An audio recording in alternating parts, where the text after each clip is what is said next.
মা এগুলো কি করবা? এটা তেল আচারের জন্য লবণ হলুদ মাখি রোদ্রে দেওয়া হবে।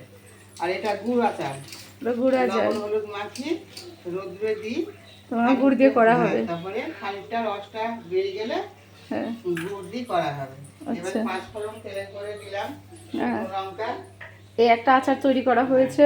হ্যাঁ 5 ফোড়ন তেলে করে শুকনো লঙ্কা দিয়ে তেলটা যেই হয়ে আসবে তখন আমটা দিয়ে দেওয়া হবে।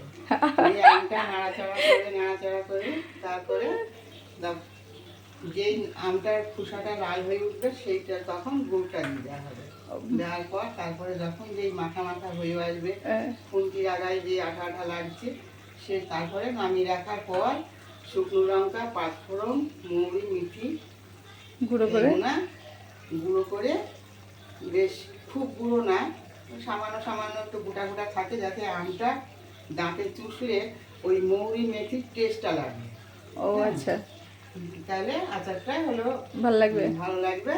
আবার রোদ্রে দিয়ে রাখা হবে, তারপরে ওই অনেকদিন থাকবে।